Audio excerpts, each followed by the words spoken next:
Good job.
Famous Williamson Hardware, and I'm inviting you to come out and visit our real hardware store and get lost on 3 floors of wow in our old-fashioned store at the Four Corners in Williamson.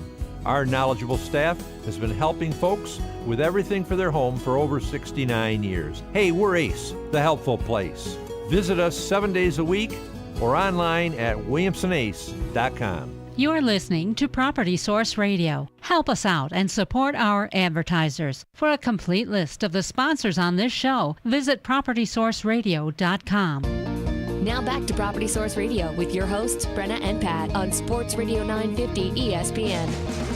26397 is our number. We're live in the High Falls. Be sure to visit propertysourceradio.com for all of your real estate rental, financing, and home improvement needs. I'm Brenna Hartman, the Fixie Chick, live in the studio with Pat Coyne, also joined by Bethany Kramer, our communications associate for Flower City Habitat for Humanity, and visiting with Teresa Bianchi, the development manager, to talk a little bit about the Women Build, because, of course, I'm fired up about that.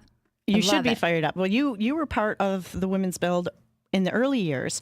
We've had 5... Back in the day. Not that we're dating ourselves or anything. Flower City Habitat has built 5 women-build homes in the last 25 years. So not a lot, but still a testament to the power of women in Rochester. It is a cool thing to be on that job site. The way we used to do it is we'd go out and we'd get influential, wealthy women that wanted to support our cause, and they would donate the money to build the house. And then we would open it up to any female that wanted to work on the house. That's great. But with the economy the way it is, we can't keep going back to the same people asking for this money. So we tried to think of a way that we could have a sustainable project, something that would happen every year so that Rochester could build a women's build house every single year. I'm liking it. Tell me. All right. So we went to the team approach. We had teams of women, either women-owned companies, women's organizations. We had mom and daughters groups, just girlfriends that wanted to get together. Mm-hmm. They formed teams. And then through the help of the new online fundraising application that Tipping Point Media built for us, they went and passed this application out to their friends and raised the money to build a house. So we had 50 teams of women, a minimum of 6 people on a team, going out. Their goal was $79,000 because they wanted it to be a green build. They wanted the house to be a green house.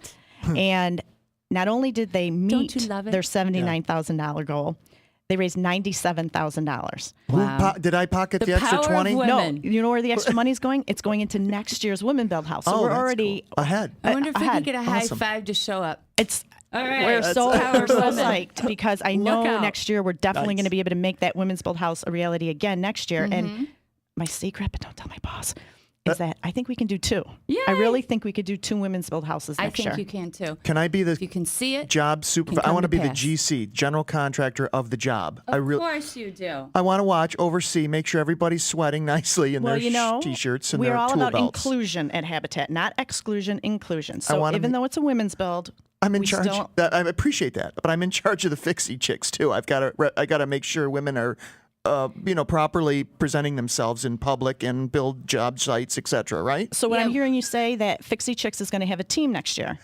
Well, yes. They're going to have a team. If I can get them to stop painting Right, their Alex? nails. That's right. How did your Fixie Chick thing go Yes. last weekend? Oh, it was fabulous. Oh, yeah. Fabulous. We were on the Big Dog Country radio station. Yep. Can we say that over I here? don't know if we're I allowed don't to, know. but she Who was. cares? Yeah, we Hey. did the live thing on their remote over Yeah. at Clover Crossing over in Manchester. That was Froze a lot my of fun. butt off in that little cutoff. Yeah, I felt Your little bad. skirt with your boots, but Yeah. you looked cute though. You looked cute doing it. And My your- last gig, it was good. It Yeah, was fun. and Kristen did a great job. She looked great. She had the outfit was well done. You know, she did the photos and stuff, so it was great. So we were out there good job. empowering women. Yes. And to that's learn what how this to is do it about. themselves. Yes.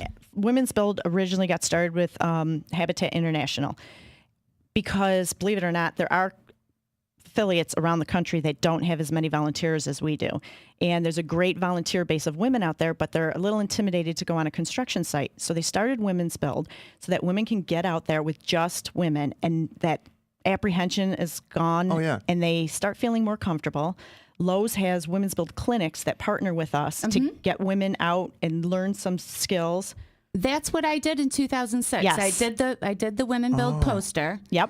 And then I assisted with the Women Build clinics at the Webster Lowe's. That's That's exactly what I did. Yes. And I built the and then you worked came on site and the actually site. yes. Cool. So we do that. We get women feeling a little bit more comfortable. They get on a construction site, and when the Women's Build project is over, they're like, you know what, I can do this. In fact, I can probably do it better than most of the men that are out there. And they Wow. come back and they volunteer that's- on all the other homes. That's pushing it, though, don't you think? Better than most of the men. Hey, I mean, let you me know. tell you, our construction supervisor said the girls from Mercy, the high school girls from Mercy, Yeah. they worked faster, harder, quicker, more diligent than some of the men that they've had out there. Really? Attention to detail. Wow. That's Attention interesting. to So, detail. yep, you know, and because we have something to prove. Yeah. So Yeah, we're out there and we're that's- pushing it.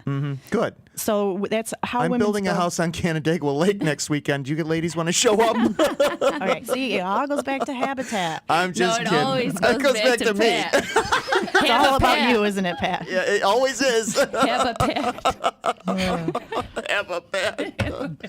For you, man. Sorry. Yeah, it was Yeah, funny. I do want to let people know, though, 222-6397 is their number. If you want to call over here and ask these lovely ladies how you can get involved with Rochester Habitat for Humanity, you can also go to PropertySourceRadio.com, click on our blog, click on our Facebook. We've got a lot of links on how to connect with Habitat for Humanity over there. Bethany, I got to bring you in because I'm really excited about the Habitat Restore.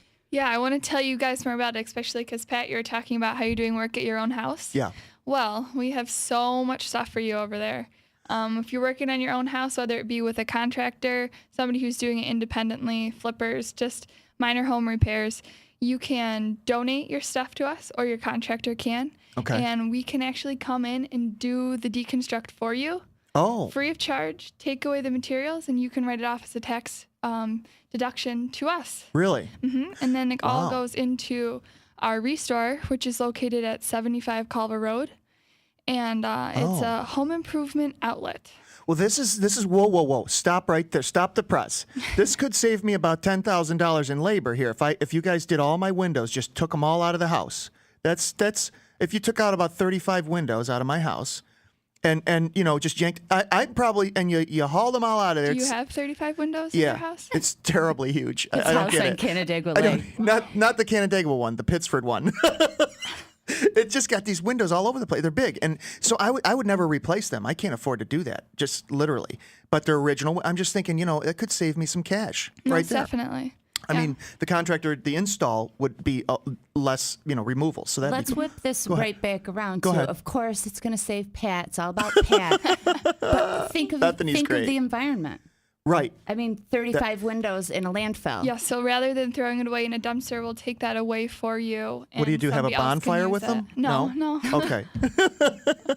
I'm just could use kidding. the wood. That was a joke. All right. What do you do with them? Well, we have them all in our outlet store, which is about 17,000 square feet. It's Okay. huge.